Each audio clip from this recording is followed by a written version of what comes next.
Hello, good morning students. Today we are going to start with the unit number 1, negotiable instrument. We have finished up with the Workmen Compensation Act, unit number 4, then Factories Act, unit number 3, and then we have started up with the Consumer Protection Act of unit 5. Unit 5માં બે act છે, consumer protection act અને IPR. એમાંથી આપણે consumer protection act એક complete કરી લીધો છે. IPR આપણે છેલ્લે કમ્પ્લીટ કરશું, આપણે વાત થઈ એવી રીતના clear. So now directly we are jumping to the now we are on the unit number 1. Jump two the unit number 1. Unit number 1 is negotiable instrument. Unit 1 consists only a single chapter. એક જ chapter, એક જ act છે negotiable instrument. Clear? Again હું તમને repeat કરી દઉં છું આપણો સિલેબસ. સૌથી પહેલાં નેગોશિયેબલ ઇન્સ્ટ્રુમેન્ટ છે, સેકન્ડ છે એ સેલ ઓફ ગુડ્સ છે. નેગોશિયેબલ ઇન્સ્ટ્રુમેન્ટ આપણું કમ્પ્લીટ થશે પછી આપણે સેલ ઓફ ગુડ્સ એક્ટ લેશું. Clear? Unit 2. Unit 3 factories act છે જે આપણું કમ્પ્લીટ થઈ ગયું છે. યુનિટ 4 વર્કમેન કમ્પેન્સેશન એક્ટ છે જે આપણું કમ્પ્લીટ થઈ ગયું છે. યુનિટ 5 એમાં બે એક્ટ છે, કન્ઝ્યુમર પ્રોટેક્શન અને આઈપીઆર. એમાંથી એક કન્ઝ્યુમર પ્રોટેક્શન કમ્પ્લીટ થઈ ગયો છે. સો યુનિટ 5નો એક એક્ટ આપણે કમ્પ્લીટ કર્યો છે. Now we are starting to the unit number 1, negotiable instrument. Clear? It is basically a banking act, part of a banking act. અને આ છે એ ને એકચ્યુઅલી કયો એક્ટ લાગુ પડે છે કે સ્પેશિયલ કોન્ટ્રાક્ટ એક્ટ. આપણે કેમ તમને યાદ હોય તો લાસ્ટ ટાઈમ આપણે જનરલ કોન્ટ્રાક્ટ એક્ટ કર્યું હતું 1872 કોન્ટ્રાક્ટ એક્ટ. એમાં કોન્ટ્રાક્ટ, એગ્રીમેન્ટ, ઓફર, એક્સેપ્ટન્સ એ વસ્તુ જે જોઈ હતી એ કયો એક્ટ હતો? General contract act. ક્લિયર? અને ત્યાર પછી આપણે ઇન્ડેમનિટી, ગેરંટી, બેઇમેન્ટ, પ્લેજ એ બધી વસ્તુ જોઈ હતી. એ કયો એક્ટ હતો? એકચ્યુઅલી સ્પેશિયલ કોન્ટ્રાક્ટ એક્ટ હતો. તો આ નેગોશિયેબલ ઇન્સ્ટ્રુમેન્ટ એ સ્પેશિયલ કોન્ટ્રાક્ટ એક્ટનો પાર્ટ છે. સો આને એકચ્યુઅલી કઈ ટર્મ્સ એન્ડ કન્ડિશન્સ લાગુ પડશે? કોન્ટ્રાક્ટ એક્ટની. ક્લિયર? કઈ રીતના આનું પ્રોસિડિંગ થશે? કોન્ટ્રાક્ટ એક્ટના રૂલ મુજબ આનું પ્રોસિડિંગ થશે. ક્લિયર? પણ આ એકચ્યુઅલી શેનો પાર્ટ છે? It is basically part of banking act, commercial law છે. ક્લિયર? એ કોમર્શિયલ લોનો કેમ ઇન્ડસ્ટ્રીયલ લો છે, આપણે જે factories act, workman compensation act એ બધી વસ્તુ જોયો, એ શેનો પાર્ટ હતો? એ ઇન્ડસ્ટ્રીયલ લોનો પાર્ટ હતો. એવી રીતના કોમર્શિયલ લોનો એક આ પાર્ટ છે negotiable instrument. Because this particular instrument are used four commercial transaction. Commercial transactions જે કરો છો, વાણિજ્ય વ્યવહાર તમે જે કરો છો, એમાં જે ડોક્યુમેન્ટ્સ યુઝ થાય છે, એમાં જે પેમેન્ટ માટે જે ડોક્યુમેન્ટ યુઝ થાય છે એના રિલેટેડ આ એક્ટ છે. એટલા માટે એને કહેવાય છે નેગોશિયેબલ ઇન્સ્ટ્રુમેન્ટ. નેગોશિયેબલનો મતલબ છે ટ્રાન્સફરેબલ અને ઇન્સ્ટ્રુમેન્ટનો મતલબ છે document. It means negotiable instrument એનો આખાનો મતલબ છે your one person transfer the right in a favour of another person through the particular document. એક ડોક્યુમેન્ટ દ્વારા એક પાર્ટી બીજી પાર્ટીને પોતાનો રાઇટ ટ્રાન્સફર કરે છે. તો એ ડોક્યુમેન્ટ જે ડોક્યુમેન્ટ દ્વારા રાઇટ ટ્રાન્સફર થયો છે એને કહેવામાં આવે છે નેગોશિયેબલ ઇન્સ્ટ્રુમેન્ટ. ઘણા બધા નેગોશિયેબલ ઇન્સ્ટ્રુમેન્ટ છે. બાય કસ્ટમ્સ અને બાય કસ્ટમ અને યુસેજ અને by statute, that is law. કાયદાએ 3 નેગોશિયેબલ ઇન્સ્ટ્રુમેન્ટ છે એને વેલિડ ગણાવ્યા છે કોમર્શિયલ ટ્રાન્ઝેક્શન્સની અંદર. Clear? Bill of exchange, promissory note અને ચેક. આ 3 છે એ બાય લો છે. બાકી હુંડી છે એ પણ કોમર્શિયલ ટ્રાન્ઝેક્શન્સમાં પેમેન્ટ માટે યુઝ થાય છે. બરાબર છે? શેર વોરંટ, આ બધી જ વસ્તુઓ છે એને બાય કસ્ટમ અને બાય યુસેજ એને નેગોશિયેબલ ઇન્સ્ટ્રુમેન્ટ કહેવામાં આવે છે. સો આ નેગોશિયેબલ ઇન્સ્ટ્રુમેન્ટના ચેપ્ટરની અંદર તમારે 3 વસ્તુ ભણવાની છે. બહુ બેઝિક થિયરીઝ છે, બહુ બેઝિક પ્રાઇમરી પોર્શન જ તમારે ભણવાનો છે કે ભાઈ ઇન્ટ્રોડક્શન્સ, એની ડેફિનેશન શું છે અને એની કેરેક્ટરિસ્ટિક્સ, એના એસેન્શિયલ એલિમેન્ટ શું છે. આ 3 જ વસ્તુ ભણવાની છે. તો આ ચેપ્ટરની અંદર તમારે લોકોએ શરૂઆતમાં ભણવાનું રહેશે introduction to the negotiable instrument. Second તમારે ભણવાનું રહેશે definition of negotiable instrument, characteristics or essential element of negotiable instrument. ત્યાર પછી સેમ એ જ વસ્તુ પ્રોમિસરી નોટમાં ભણવાની છે. Introduction, definition and the essential element of promissory note. પછી એ જ વસ્તુ સેમ બિલ ઓફ એક્શનમાં ભણવાની છે. Introduction, definition and the basic essential element of bill of action. એ જ વસ્તુ ચેકમાં ભણવાની છે. ઇન્ટ્રોડક્શન્સ, ડેફિનેશન ઓફ ચેક અને એસેન્શિયલ કેરેક્ટરિસ્ટિક્સ ઓફ ચેક. અને એનો એક એક્સ્ટ્રા ટોપિક તમારે ભણવાનો છે ટાઈપ્સ ઓફ ચેક. ક્લિયર? હવે અહીંયા હું તમને મેજર ટોપિક કરાવી દઈશ. બિલ ઓફ એક્શન શું છે એ કરાવી દઈશ, પ્રોમિસરી નોટ શું છે એ કરાવી દઈશ, ચેક શું છે એ કરાવી દઈશ.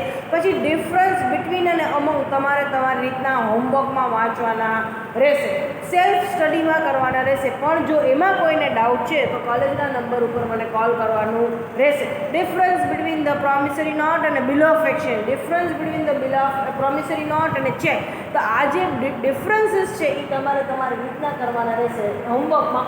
Once I finish up with the concept, એકવાર પ્રોમિસરી નોટ પૂરું થઈ ગયું, એકવાર બિલ ઓફ એક્સચેન્જ કમ્પ્લીટ થઈ ગયું, પછી એ બે વચ્ચેના જે ડિફરન્સ છે તમારા હોમવર્કમાં, તમારા અસાઇનમેન્ટમાં જાતે વાંચવાના છે, કરવાના છે.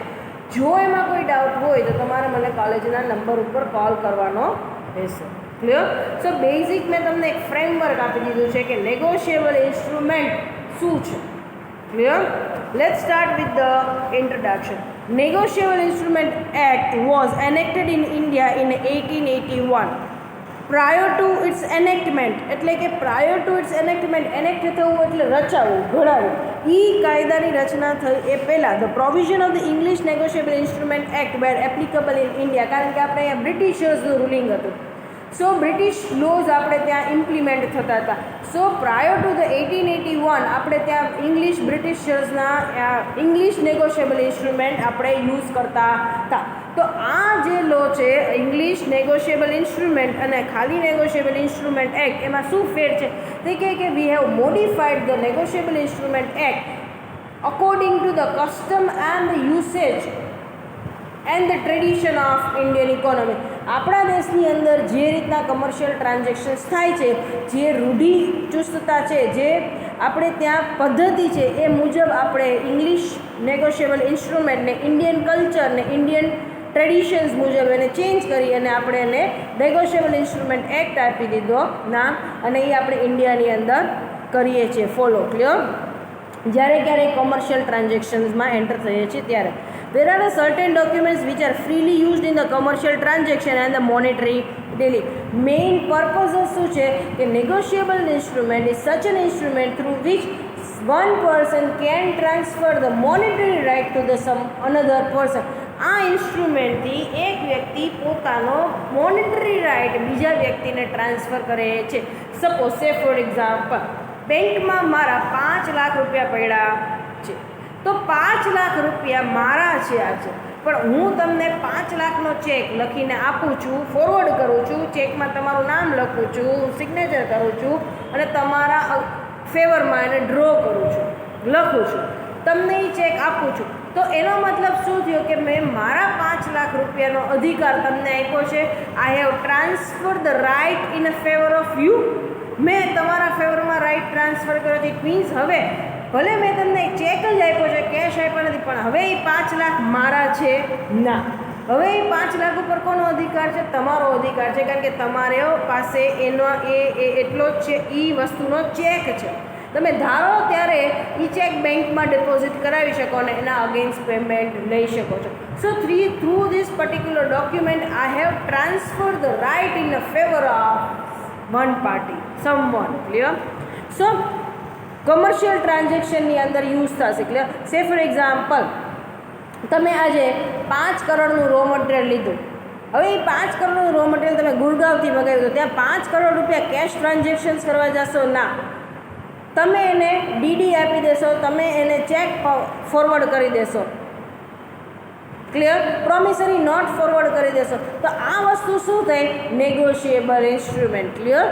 સો અહીંયા શું કહેવામાં આવે છે કે ભાઈ this document if they satisfy the certain condition are known as negotiable instrument. Negotiable ઇન્સ્ટ્રુમેન્ટની એક સ્પેસિફિક કેરેક્ટરિસ્ટિક્સ છે જો એટલી વસ્તુઓ એક ચેકલિસ્ટ છે, એટલી કન્ડિશન સેટિસ્ફાઈડ થતી હોય, કોઈ પણ ડોક્યુમેન્ટથી મોનેટરી રાઇટ ટ્રાન્સફર થઈ શકે છે. હું તમને એક ચિઠ્ઠીમાં લખી દઉં ને તો મેં મોનેટરી રાઇટ મારો ટ્રાન્સફર કર્યો છે, પણ એ ડોક્યુમેન્ટ હું તમને ચિઠ્ઠીમાં લખી દઉં છું, આજની ડેટ લખી દઉં છું, બધું કરી દઉં છું અને મારા સિગ્નેચર કરી દઉં છું, ચિઠ્ઠીમાં લખું છું કે મારે તમને 5,000 દેવાના છે, હું આ 10 દિવસની અંદર તમને ચૂકવી દઈશ. એ ચિઠ્ઠીમાં મેં તમને કોરા કાગળ ઉપર લખી દીધું, મારા સિગ્નેચર કર્યા, બધું જ મારા મોબાઈલ નંબર લઈ ગયા, મારી બધી ડિટેલ લઈ ગઈ, પણ આ ઇન્સ્ટ્રુમેન્ટ છે એ લઈ અને તમે જાઓ છો 10 દિવસમાં હું પૈસા આપતી નથી, તો આ ઇન્સ્ટ્રુમેન્ટ વેલિડ ઇન્સ્ટ્રુમેન્ટ નથી. એટલે તમે કાલ સવારે જો હું પેમેન્ટ ન આપું, if there is a default in a payment નહીં આપું તો you can not file a case against મી.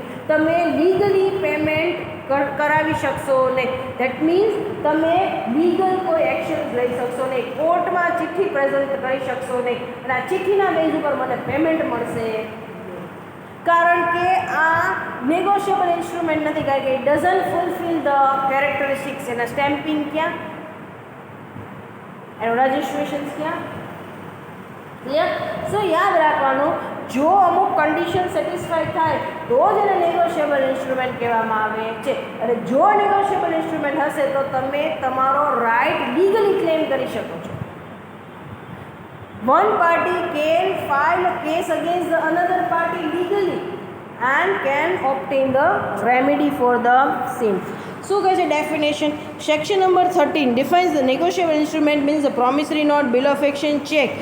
હવે સમજો, either to order or to bearer, either payable to order or bearer. એટલે કે આ 3 ઇન્સ્ટ્રુમેન્ટ છે, promissory note, bill of exchange અને ચેક. આ ત્રણેયને નેગોશિયેબલ ઇન્સ્ટ્રુમેન્ટ કહેવાય છે, કે આ ત્રણેયમાં તમને ઓફિશિયલ રાઇટ ટ્રાન્સફર થાય છે.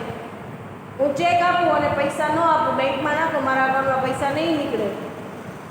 બેંકમાં જાઓ છો તમે ચેક લઈને મારા અકાઉન્ટમાં નાખો છો અને કહો છો કે ભાઈ આ ચેક નાખવાનો છે, મારા અકાઉન્ટમાં પૈસા નથી, એટલે તમને પૈસા નથી મળતા, પણ અમુકનો મારા ઉપર કેસ ફાઇલ થશે ફોર ધ ડિસઓનર ઓફ ચેક. મારો ચેક બાઉન્સ થશે તો મારે ટેન્શન કરવાનું, મારા ઉપર કેસ ફાઇલ થશે. ક્લિયર? સો અહીંયા શું કહે છે કે નેગોશિયેબલ ઇન્સ્ટ્રુમેન્ટથી રાઇટ ટ્રાન્સફર થાય છે અને the party can enforce the right legally. Clear? So અહીંયા શું કહેવામાં આવે છે કે bill of action, promissory note અને ચેક, આ 3 મેઇન નેગોશિયેબલ ઇન્સ્ટ્રુમેન્ટ છે. આ ત્રણેય છે એની અંદર શું કહે છે કે payable either to order or bearer. On ઓર્ડરનો મતલબ, ટુ ઓર્ડરનો મતલબ શું છે કે એમાં ક્રોસ કરીને ઉપર ઇન્સ્ટ્રુમેન્ટ ઉપર લખેલું હશે અકાઉન્ટ પે.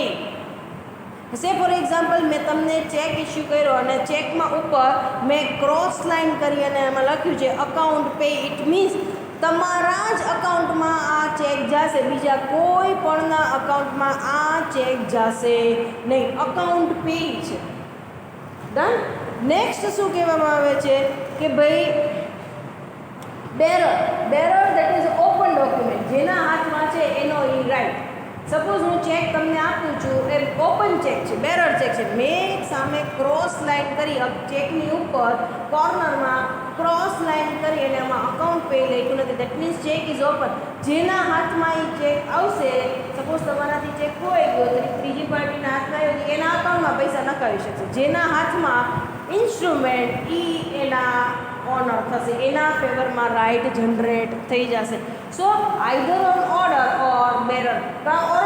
ઓર્ડર ઇન્સ્ટ્રુમેન્ટ હશે તો અકાઉન્ટ પે લખ્યો હશે, જેના અકાઉન્ટમાં એ અકાઉન્ટ પે લખ્યું, અકાઉન્ટના નામે લખેલું હશે, એના જ અકાઉન્ટની અમાઉન્ટ ટ્રાન્સફર થશે. ચેક ઉપર જેનું નામ લખેલું છે, બિલ ઓફ એક્સચેન્જ ઉપર જેનું નામ લખેલું છે, પ્રોમિસરી નોટ ઉપર જેનું નામ લખેલું છે, એના જ અકાઉન્ટમાં એ વસ્તુ ક્રેડિટ થશે, બીજા કોઈના અકાઉન્ટમાં થશે નહીં. Clear? So whether the word order or the bearer appear on the instrument or not, negotiable literally means transferable. So અહીંયા તમે મતલબ શું લ્યો છો? negotiable instrument means the instrument through which negotiable and transferable instrument and a document. Transferable document, તમે એ document through તમારો monetary right બીજી પાર્ટીને ટ્રાન્સફર કરો છો. સો અહીંયા શું કહે છે? Instrument means the document, therefore negotiable instrument NI છે કેપિટલમાં, that is negotiable instrument. Therefore, the negotiable means the transferable document. For example, the share warrant.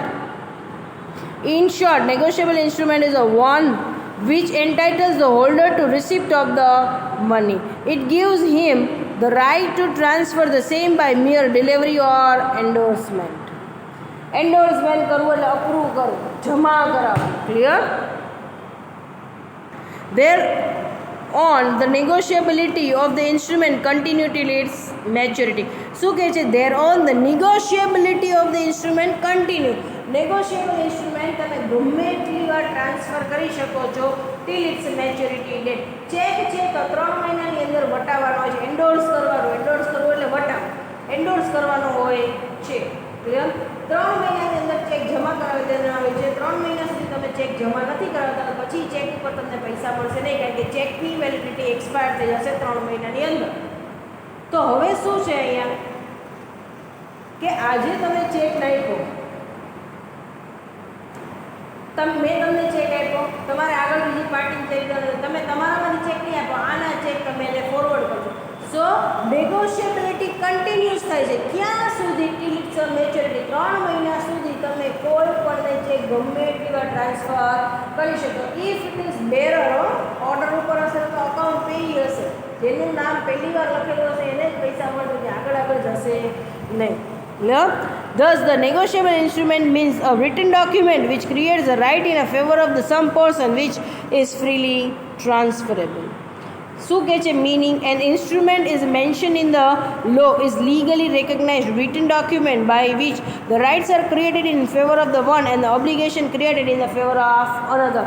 So શું કહે છે? It is an instrument through which you are not only transferring the right, તમે આ document through ખાલી right transfer નથી કરતા, but it create the obligation and rights. Say for example હું તમને ચેક આપું તો મારું ઓબ્લિગેશન શું થઈ જશે? મારે 5 લાખ તમને આપવાના છે. રાઇટ શું થઈ જશે તમારો? તમારે 5 લાખ મારી પાસેથી લેવાના છે. So it create in the favour of one and the obligation are created in another. એકના ફેવરમાં રાઇટ તો એકના ફેવરમાં ઓબ્લિગેશન્સ ક્રિએટ કરે છે. Document of the certain types which are used in the commercial transaction and monetary dealing is known as negotiable instrument. પૈસાની લેવડ દેવડ commercial ટ્રાન્ઝેક્શન્સમાં થતી હોય ને જે ઇન્સ્ટ્રુમેન્ટ થતી હોય એ ઇન્સ્ટ્રુમેન્ટને આપણે શું કહેશું? Negotiable instrument. Now the characteristics of negotiable instrument. Easy transferability. That means અહીંયા પ્રોપર્ટીનું જેટલું કોઈ કોમ્પ્લિકેશન્સ નથી કે ભાઈ પ્રોપર્ટી હોય તો તમારે સેલ્સ ડીડ બનાવવી પડે, પરચેસ ડીડ વેચાણ દસ્તાવેજ બનાવવો પડે, સેલ્સ એટલે કે વેચાણ દસ્તાવેજ બનાવવો પડે, ખરીદ દસ્તાવેજ બનાવવો પડે, રજિસ્ટ્રેશન્સ કરાવવું પડે રજિસ્ટ્રાર પાસે. અહીંયા એવી કોઈ ઝફા નથી.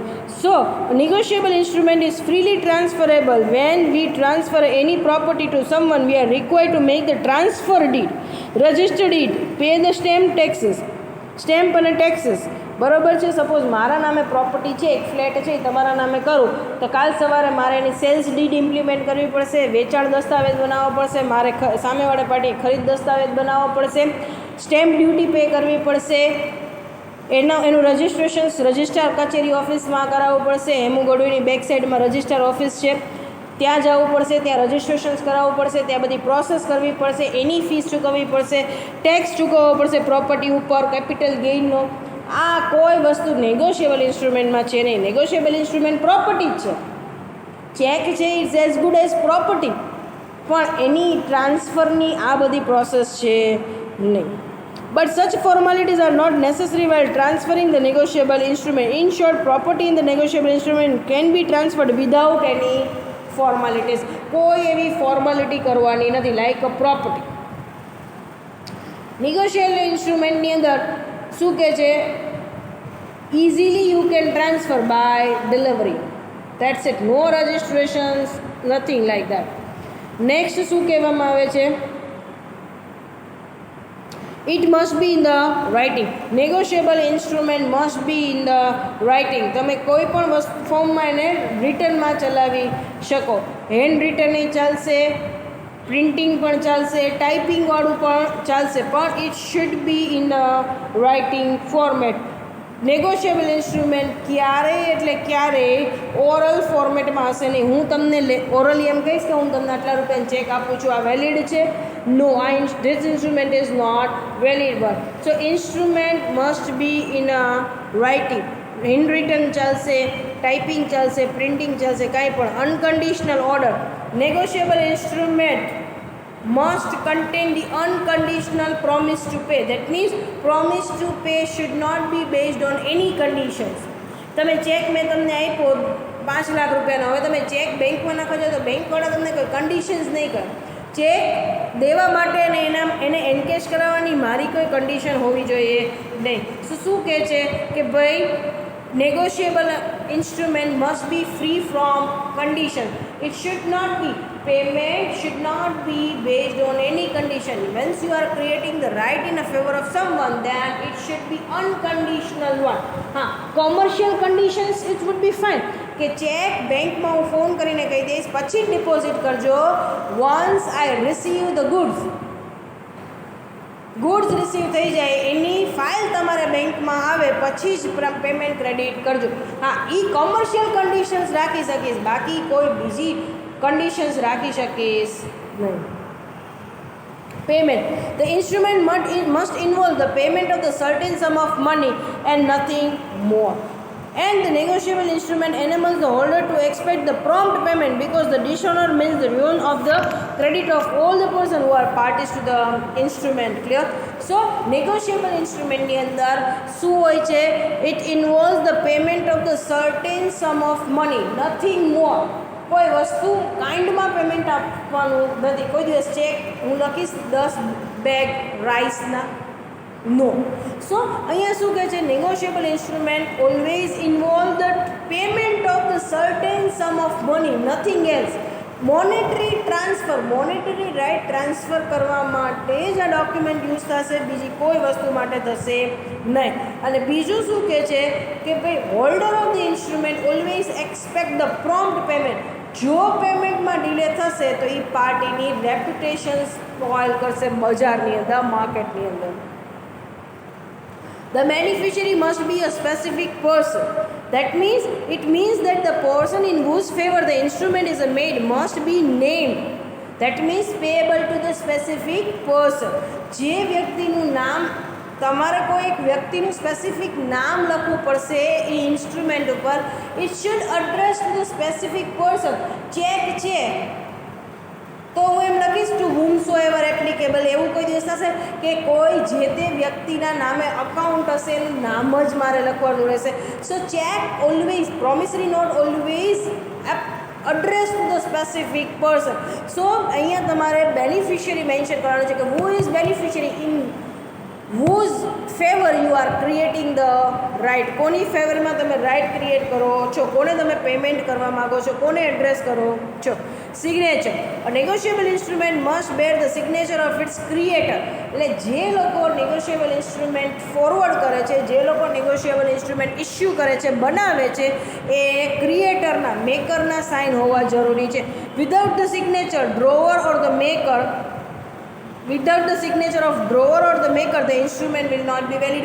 હું ચેક છે એની અંદર ડેટ લખું છું, અકાઉન્ટ પેઈ કોણ છે એ લખું છું, અમાઉન્ટ લખું છું, કેશમાં લખું છું, વર્ડ્સમાં લખું છું, ડેટ મેન્શન કરું છું, પણ ચેકમાં હું સાઇન નથી કરતી. Is it a valid one? Delivery. Delivery of the instrument is essential. Any negotiable instrument such as a check or the promissory note is not complete until it is delivered to the beneficiary. Delivery is most important one. હું check લખીને મારી પાસે જ રાખું તો ચાલશે? Until and unless I will not deliver the instrument to you, how you will endorse the instrument? હું જ્યાં સુધી તમને ઇન્સ્ટ્રુમેન્ટ ડિલિવર નહીં કરું, તમે ક્યાં કેવી રીતના બીજી જગ્યાએ આગળ ફોરવર્ડ કરશો ને ઇન્ડોર્સ કરશો તો પૈસા મળશે નહીં. ક્લિયર? જ્યાં સુધી હું તમને ચેક મારી પાસે રાખીશ લખાઈને તો કંઈ એનો કોઈ મતલબ નથી. બેંક તો તમને મેં ચેક લખી લીધો એટલે બેંક તમને થોડાક પૈસા આપી દેશે. મેં તમને ચેક લખ્યો એ હું તમને ફોરવર્ડ કરીશ, ડિલિવર કરીશ, તમે એ ચેક લઈને બેંકે જશો, એ ચેક બતાવશો એટલે તમને બેંક પૈસા આપશે. Clear? Then the stamping. No suit can be maintained upon the unstamped or the improperly stamped negotiable instrument. This is mandatory according to the Indian Stamp Act. Without the signature, without the stamping, negotiable instrument is not valid. Promissory note અને bill of exchange stamping વગર signature વગર valid નથી. Right to file the claim. Transferee of the negotiable instrument can file the case in the favor of the own name in the case of dishonor. Dishonor એટલે check bounce થયો. કાલ સવારે કોઈ પણ instrument છે એમાં પૈસા નથી મળતા, તો આવા કેસની અંદર સામેવાળી પાર્ટી છે ટ્રાન્સફરર નહીં બટ ટ્રાન્સફરી, જેને ટ્રાન્સફર થયું છે ઇન્સ્ટ્રુમેન્ટ એ વ્યક્તિ પોતાના નામે કેસ ફાઇલ કરી શકશે. સપોઝ આજે મેં તમને ચેક આપ્યો, તમે ચેક લઈને બેંકે ગયા, બેંકવાળા એમ કહે છે સોરી અકાઉન્ટમાં પૈસા નથી એટલે પૈસા મળશે નહીં, ચેક બાઉન્સ થયો છે. તમે તમારા નામે મારા ઉપર કેસ ફાઇલ કરી શકો છો. Clear? Then the transfer notice. It is not necessary to notify the transfer of the negotiable instrument to the party that must pay. મારે કંઈ નોટિસ આપવાની છે બેંકને કે હું આના નામે ચેક નાખું છું?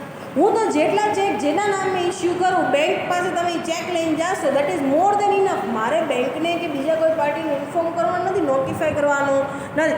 એ ચેક જોશે, અમાઉન્ટ જોશે, મારા સિગ્નેચર જોશે, તમને પૈસા આપી દેશે. મને ફોન નહીં કરે તમે ચેક લખ્યો છે કે નહીં. પ્રિઝમ્પશન્સ. શું અહીંયા પ્રિઝ્યુમ કરવાનું કહે છે કે ભાઈ payment must be paid for a sum consideration. Something in receive માટે તમે અહીંયા પેમેન્ટ કરો છો, દેટ ઇઝ અ પ્રિઝમ્પશન્સ. કાંઈક તમે સમથિંગ ઇન રિટર્ન મેળવ્યું છે એના માટે તમે મોનેટરી રાઇટ ટ્રાન્સફર કરો છો. Certain presumption applies to the all negotiable instrument. For example, the consideration has been paid under it, that is the payment of consideration is presumed. તમે કંઈક મેળવ્યું છે, બેનિફિટ લીધો છે, એનું તમે પેમેન્ટ કરો છો નેગોશિયેબલ ઇન્સ્ટ્રુમેન્ટથી. એ પ્રિઝ્યુમ કરી લેવામાં આવે છે, ધારી લેવામાં આવે છે. Transfer number. ગમે એટલી વાર નેગોશિયેબલ ઇન્સ્ટ્રુમેન્ટ ટ્રાન્સફર થાય છે, પણ ક્યાં સુધી ટ્રાન્સફર થઈ જ રાખશે, બીજાને પાસન થઈ જ રાખશે, અન્ટિલ ઇટ્સ મેચ્યોરિટી ડેટ. જ્યાં સુધી એની મેચ્યોરિટી નહીં આવે ત્યાં સુધી. મેચ્યોરિટી પછી ઇન્સ્ટ્રુમેન્ટ વેલિડ નથી એટલે આગળ ટ્રાન્સફર થશે નહીં. Rule of evidence. The instruments are written and signed by the parties. They are used as evidence of the fact of the debt because they have special rules and evidence. Clear? અહીંયા શું કહેવામાં આવે છે કે ભાઈ લેખિતમાં છે, જેને ઇન્સ્ટ્રુમેન્ટ બનાવ્યું છે એ પાર્ટીએ સિગ્નેચર કરેલા છે, તો આનાથી વધારે કોઈ એવિડન્સ છે નહીં. Exchange. The instrument refers to the payment of the certain amount of money in a legal tender not accepted in the exchange of goods. હું કોઈ દિવસ ચેક છે એ 10 બેગ રાઈસનો લખી શકીશ ના. It's always for a legal currency. Legal currency માટેનો cheque થશે. હું ઇન્ડિયામાં રહેતી હું પાઉન્ડનો ચેક લખી શકીશ ના. હું એમ લખું 10,000 પાઉન્ડ તો ચાલશે ઇન્ડિયન બેંક ના. લીગલ કરન્સી જે તે જગ્યાએ જે તે કરન્સી બેંકમાં ચાલે છે એનો જ ચેક લખવાનો છે. કાઇન્ડ્સમાં ચેક ચાલશે નહીં. 10 ડબ્બા તેલના લખું ચેકમાં ચાલશે નહીં, ચાલે. ક્લિયર?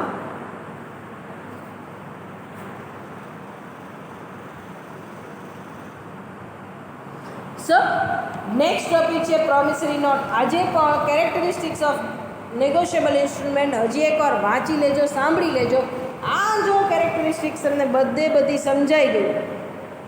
14 કેરેક્ટરિસ્ટિક્સ. તો આગળ promissory note, bill of action અને ચેકમાં આ જ વસ્તુ છે, એમાં કોઈ વસ્તુ અલગ છે નહીં. Majority characteristics, majority essential elements ત્રણની અંદર કોમન છે. Clear? So hereby we are completing our today sessions. આવતીકાલના સેશનની અંદર આપણે ફર્ધર પ્રોસીડ કરશું. Thank you so much for this session.